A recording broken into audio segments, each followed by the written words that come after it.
بسم اللہ الرحمن الرحیم۔ شروع اللہ کے نام سے جو بڑا مہربان نہایت رحم والا ہے۔ جی، حرمت علیکم امہاتکم وبناتکم واخواتکم وخالاتکم۔ حرمت حرام کی گئی ہے، علیکم تم پر،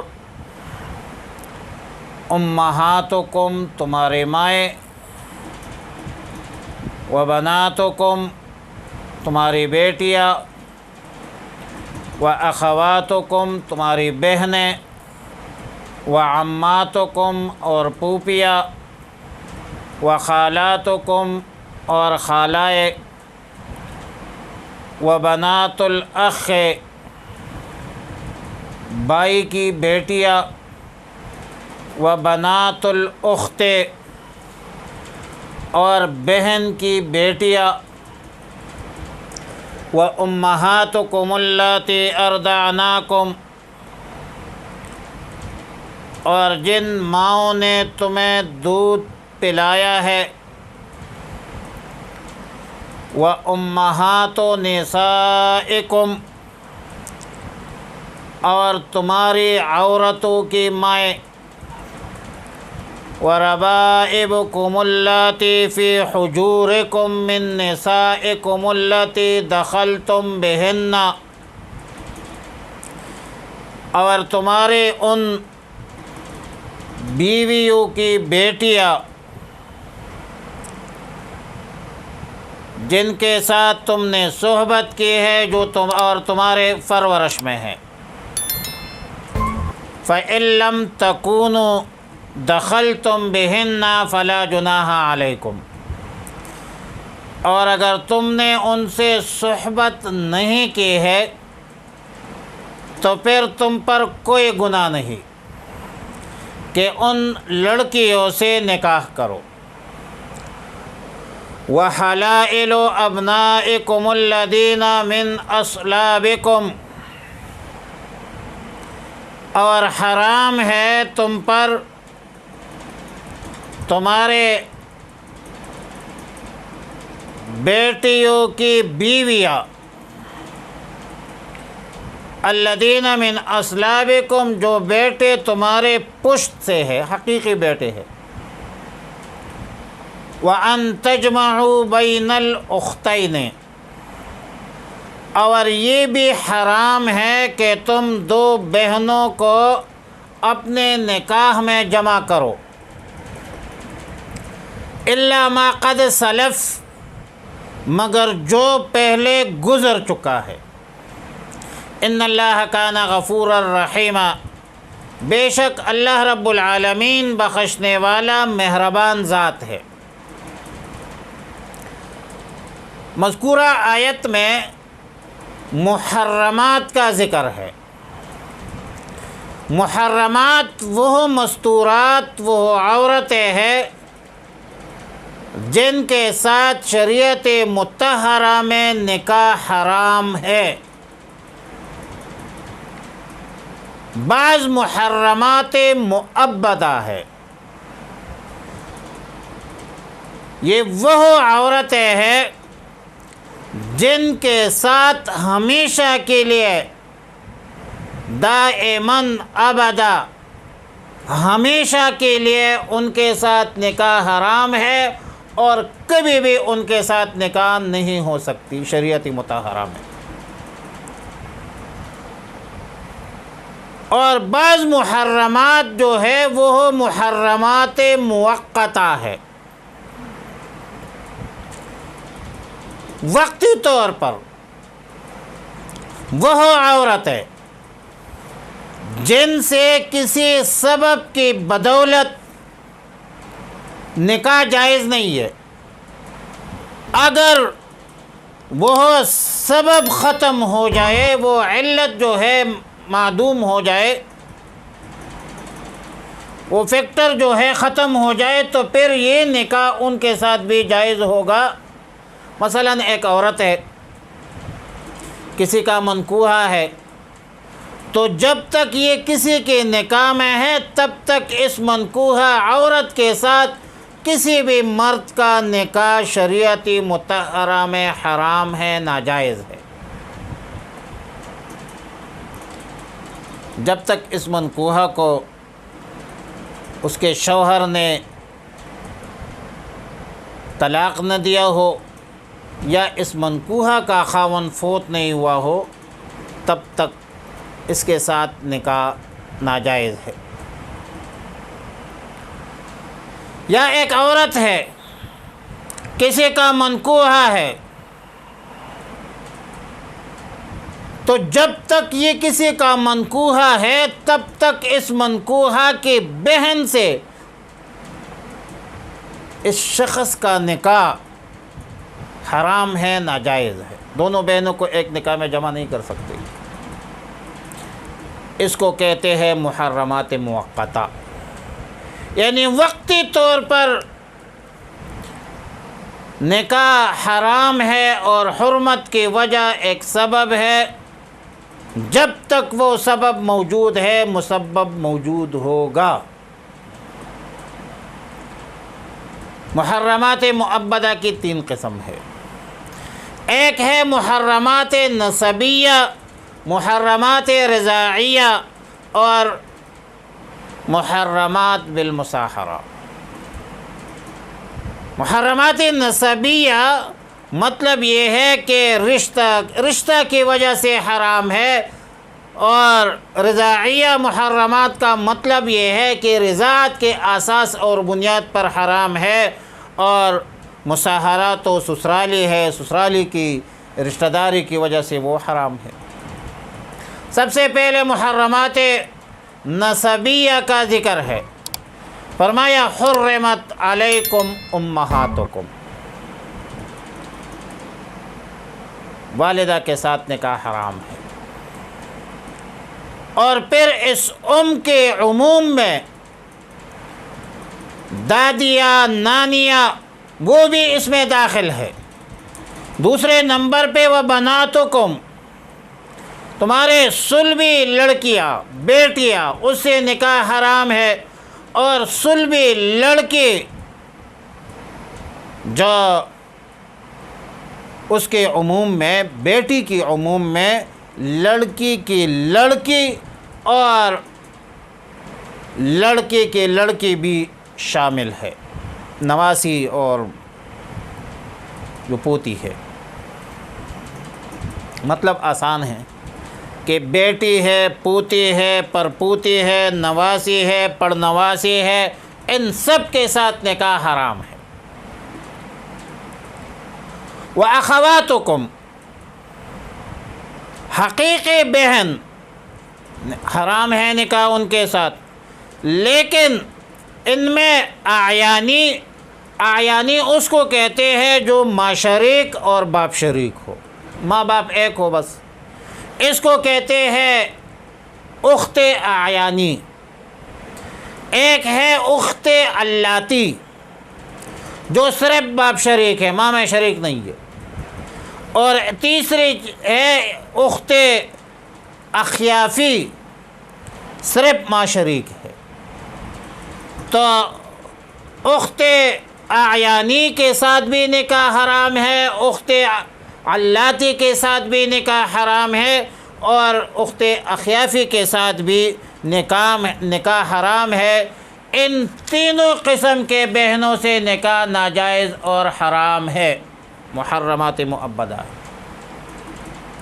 وعماتکم، اماں باپ کی بہن، اور اس پھوپھی، اس میں اعیانی، علاتی، اخیافی تینوں شامل ہے۔ تینوں قسم کی پھوپھیوں سے نکاح کرنا حرام ہے، شریعتی مطہرہ میں۔ وخالاتکم، والدہ کی بہن خالہ، یہ بھی اعیانی ہو، اللاتی ہو، اخیافی ہو، تینوں قسم میں سے ہر ایک قسم کے ساتھ نکاح حرام ہے، شریعتی متحرام ہے۔ وبنات الاخ، بھائی کی لڑکی یعنی بھتیجی، بھتیجے سے نکاح حرام ہے، یہ بھی اعیانی ہو، اللاتی ہو، اخیافی ہو، تینوں طرح کے بھائیوں کے لڑکیوں کے ساتھ نکاح حرام ہے، محرمات مؤبدہ میں سے ہے، ہمیشہ کے لیے حرام ہے، شریعتی متحرام ہے۔ وبنات الاخ، بہن کی لڑکی، بانجی، اعیانی ہو، اللاتی ہو، اخیافی ہو، تینوں طرح کے بہن کی لڑکیوں سے نکاح حرام ہے۔ خلاصہ کلام کیا ہوا محرمات نسبیہ کا کہ ماں، نمبر 1 ماں اور اس کے عموم میں دادے نانے بھی شامل، نمبر 2 بیٹی، بیٹے کے عموم میں بیٹی کی بیٹی اور بیٹی کی بیٹی، پوتے، نواسے وغیرہ بھی شامل، نمبر 3 بہن، بہن کے عموم میں اخت اعیانی، اللاتی، اخیافی وہ بھی شامل، نمبر 4 پھوپھی، اور پھوپھی کے عموم میں حقیقی پھوپھی، اللاتی پھوپھی، اخیافی پھوپھی یہ بھی شامل، 5ویں نمبر پہ خالہ ہے، خالہ حقیقی ہو، اللاتی ہو، اعیانی، اخیافی ہو، تینوں قسم وہ بھی شامل ہے، اور 6 نمبر پہ بھتیجے ہے۔ بھتیجے کے عموم میں بھی اعیانی، اخیافی، اللاتی تینوں قسم وہ بھی شامل ہے، اور 7ویں قسم بانجی، بانجے کے عموم میں اعیانی، اللاتی، اخیافی تینوں قسم، مذکورہ 7 اقسام جو ہے یہ محرمات مؤبدہ نسبیہ میں سے ہے، یعنی نسب کی بنیاد پر ہمیشہ کے لیے مذکورہ عورتوں کے ساتھ نکاح حرام ہے۔ دوسرا قسم محرمات مؤبدہ کا محرمات رضاعیہ، دودھ پینے کی بنیاد پر حرمت ثابت ہو، اب دودھ تھوڑا پیا ہو، زیادہ پیا ہو، ایک مرتبہ پیا ہو، بار بار پیا ہو، ہر صورت میں حرمت رضاعت ثابت ہوتی ہے، ثابت ہو جاتی ہے، اور جس کو فقہا کہتے ہیں حرمت رضاعت۔ البتہ ایک بات ذہن نشین فرما دے کہ حرمت رضاعت تب ثابت ہوگی جب مدت رضاعت میں دودھ پیا ہو، اور نبی علیہ السلام نے فرمایا کہ انما الرضاعۃ من المجاعۃ کذا فی البخاری و مسلم، یعنی رضاعت سے جو حرمت ثابت ہوگی وہ اسی زمانہ کے دودھ پینے سے ہوگی جس زمانے میں دودھ پینے کا مدت ہو، وقت ہو، جو بچے کے، جس سے بچے کی نشوونما ہوتی ہے۔ اب یہ مدت کتنا ہے؟ امام ابو حنیفہ رحمۃ اللہ علیہ کے نزدیک بچے کی پیدائش سے لے کر 2.5 سال تک، اور اگرچہ صاحبین امام قاضی ابو یوسف اور امام محمد الشیبانی رحمہ اللہ الباری کا قول ہے کہ 2 سال ہے۔ پھر آگے فرمایا وَأُمَّهَاتُكُمُ اللَّاتِي أَرْضَعْنَاكُمْ، یعنی جن عورتوں کا دودھ پیا ہے وہ اگرچہ مائیں نہیں ہے، حقیقی مائیں نہیں ہے، لیکن ان کے ساتھ بھی نکاح کرنا حرام ہے، اور وَأَخَوَاتُكُم مِّنَ الرَّضَاعَةِ، اسی طرح رضاعی بہن کے ساتھ بھی نکاح حرام ہے۔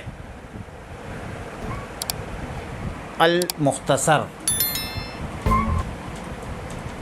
یہ ہے کہ جب کسی لڑکی اور لڑکے نے ایام رضاعت میں یا مدت رضاعت میں 2-2.5 سال کے درمیان 2-2.5 سال تک کسی عورت کا دودھ پیا تو وہ عورت ان کے رضاع والدہ بن گئی۔ اب جب یہ رضائی ماں بن گئی تو پھر اس کے نتائج کیا ہوں گے؟ اس عورت کا شوہر باپ بن گیا، اس عورت کے بچے اور بچیاں بہن بھائی بن گئے، اس عورت کی بہنیں ان کے خالائے بن گئی، اس عورت کا دیور ان بچوں کا چچا بن گیا، اور اس عورت کے شوہر کی بہنیں ان بچوں کی پھوپھیاں بن گئی۔ اب ان سب میں حرمت رضاعت ثابت ہوگی۔ جب حرمت نسب کی بنیاد پر تھا تو اسی طرح یعنی جس طرح نسب کی بنیاد پر حرمت ہوتی ہے، اسی طرح اب رضاعت کی بنیاد پر، دودھ پینے کی بنیاد پر بھی حرمت جو ہے وہ ثابت ہوگی۔ اور نبی علیہ السلام نے فرمایا کہ یحرم من الرضاعت ما یحرم من الولادت، کذا فی البخاری و مسلم، بلکہ مسلم شریف کی روایت میں ہے کہ ان اللہ حرم من الرضاعت ما حرم من النسب۔ ایک مسئلہ یاد رکھیں کہ دودھ میں اگر دوا ڈالی جائے یا بکری، گائے، بھینس کے دودھ میں ملا ہوا ہو تو مدت رضاعت میں رضاعت تب ثابت ہوگی جب عورت کا دودھ غالب ہو یا برابر ہو، لیکن اگر عورت کا دودھ کم ہو تو پھر حرمت ثابت نہیں ہوگی۔ دوسرا مسئلہ یہ ذہن نشین فرما دیں کہ حرمت رضاعت کے ثبوت کے لیے 2 دیندار مرد یا 1 دیندار مرد اور 2 عورتیں یہ شہادت کی کافی ہے، اور ان کی شہادت قابل قبول ہوگی، جو نصاب ہے شہادت کا عمومی طور پر۔ لیکن فقہاء لکھتے ہیں کہ اگر نصاب شہادت پورے ہے تو تب بھی شک سے بچنے کی بنیاد پر حرمت کو ترجیح دیا جائے اور نکاح نہ کیا جائے۔ وَأُمَّهَاتُ نِسَائِكُمْ، اور بیویوں کی مائیں، حرمت بالمصاہرہ شروع، بیویوں کی مائیں یعنی ساس کے ساتھ بھی نکاح حرام ہے۔ اور پھر مذکورہ جملے میں عموم ہے، بیویوں کے مائیں، بیویوں کی نانیاں، بیویوں کی دادیاں، نسبی ہو، رضائی ہو، اعیانی ہو، اللاتی ہو، اخیافی ہو، سب اس میں شامل ہے۔ اور یہ بھی یاد رکھیں مسئلہ کہ بیوی کی ماں نفس نکاح سے حرام ہو جاتی ہے، حرمت کے لیے دخول اور رخصتی ضروری نہیں ہے۔ اور آگے فرمایا کہ وَرَبَائِبُكُمُ الَّتِي فِي حُجُورِكُم مِّن نِّسَائِكُمُ الَّتِي دَخَلْتُم بِهِنَّ، یعنی جس عورت کے ساتھ آپ نے نکاح کیا ہے، نکاح کے بعد ہم بسترے کی ہے، تو اس عورت کے لڑکے جو دوسرے شوہر سے ہے ان سے بھی نکاح حرام ہے، ناجائز ہے۔ پھر اسی طرح اس عورت کی پوتی اور نواسی سے بھی نکاح حرام اور ناجائز ہے۔ البتہ ایک بات ہے کہ اگر صرف نکاح ہوا ہو تو صرف نکاح سے مذکورہ قسمیں جو ہے وہ حرام نہیں ہوتی. ہاں اگر اس کو عورت کو شوہر سے چوا ہو یا اندام نہانے کو شہوت سے دیکھا ہو تو پھر ہم بستری کے حکم میں ہیں. اس سے بھی اس عورت کی لڑکی جو ہے وہ بھی حرام ہو جاتی ہے. وَحَلَائِلُ أَبْنَائِكُمُ الَّذِينَ مِنْ أَصْلَابِكُمْ، اس سے کیا مراد ہے؟ بیٹی کی بیوی سے بھی نکاح حرام ہے، اور اس کے عموم میں پوتا بھی شامل ہے، نواسا بھی داخل ہے. لہذا ان کی بیویوں سے نکاح کرنا بھی حرام ہے. البتہ ایک بات، من اسلابکم جو قید لگایا ہے، اس قید کا مقصد متبنہ لیپالک بیٹے کو نکالنا ہے، وہ خارج ہے. لیپالک بیٹے کی بیوی سے، بیٹا تو نہیں ہے متبنہ ہے، اس سے نکاح جائز ہوگا بشرط کہ یا طلاق دے دے یا خاوند فوت ہو جائے. وَأَن تَجْمَعُوا بَيْنَ الْأُخْتَيْنِ، دو بہنوں کو ایک نکاح میں جمع کرنا بھی حرام. اور یہ کہ تم جمع کرتے ہو دو بہنوں کو، اس میں بھی عموم ہے کہ وہ بہنیں اعیانی ہو، علاتی ہو، اخیافی ہو. اور اس کی تشریح پہلے میں نے کی کہ اعیانی وہ ہے جو ماں حقیقی ہے، ماں شریک باپ شریک ہے، اور علاتی وہ تو صرف باپ شریک ہے، اور اخیافی جو ہے صرف ماں شریک. نسب کے اعتبار سے ہو یا رضاعت کے اعتبار سے ہو، لیکن دو بہنوں کو ایک ہی نکاح میں جمع کرنا حرام ہے، ناجائز ہے.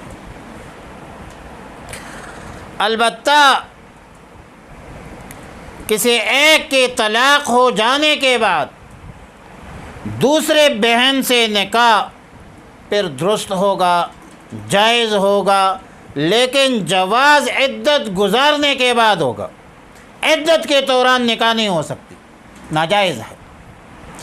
اور جس طرح ایک ہی عقد میں، ایک ہی عقد نکاح میں دو بہنوں کا رکھنا اور جمع کرنا ناجائز ہے، حرام ہے، اسی طرح پھوپھی بھتیجے خالہ بانجی کو، یعنی پھوپھی بھتیجے کو یا خالہ بانجی کو بھی ایک عقد نکاح میں جمع کرنا حرام ہے، ناجائز ہے. اور نبی علیہ الصلوۃ والسلام نے فرمایا لا یجمع بین المرأۃ وعمتها ولا بین المرأۃ وخالتها، رواہ البخاری و مسلم. فقہائے کرام بطور قاعدہ کلیہ فرماتے ہیں کہ ہر ایسی دو عورتیں جن میں سے اگر کسی ایک کو مذکر فرض کیا جائے، دوسرے کو مؤنث فرض کیا جائے، اور جب دونوں کا نکاح ناجائز ہو تو پھر دونوں کو ایک ہی عقد میں جمع کرنا، ایک ہی عقد نکاح میں جمع کرنا بھی ناجائز ہے. ایسے دو عورتوں کو ایک مرد جو ہے ایک نکاح میں جمع نہیں کر سکتے، الا ما قد سلف، مگر وہ جو جاہلیت میں ہو چکا ہے اس کا مواخذہ نہیں ہوگا. اللہ رب العالمین بخشنے والا مہربان ذات ہے، اور ظاہر ہے کہ یہ ایک تصور موجود تھا. امام دہلوی رحمۃ اللہ علیہ روایت کرتے ہیں، ان کے روایت میں، امام دہلوی کی روایت میں، فیروز دہلوی، کہ وہ اپنے والد سے نقل کرتے ہیں کہ جب میں اسلام لے کر جب میں مسلمان ہوا تو میرے نکاح میں دو بہنیں تھیں. میں رسول اللہ مبارک صلی اللہ علیہ وسلم کی خدمت اقدس میں حاضر ہوا، اور نبی علیہ الصلوۃ والسلام سے فرمایا کہ معاملہ تو ایسا ہے، آیات بھی نازل ہے. تو نبی علیہ الصلوۃ والسلام نے فرمایا کہ ایک کو طلاق دے کر جدا کر دو اور ایک کو باقی رکھو۔ بہرحال قبل از اسلام منکوحۃ الاب یا جمع بین الاختین کا تصور موجود تھا، اور اسلام نے اس قبیح یا فعل شنیع کو ناجائز قرار دیا اور اس کا انسداد کیا۔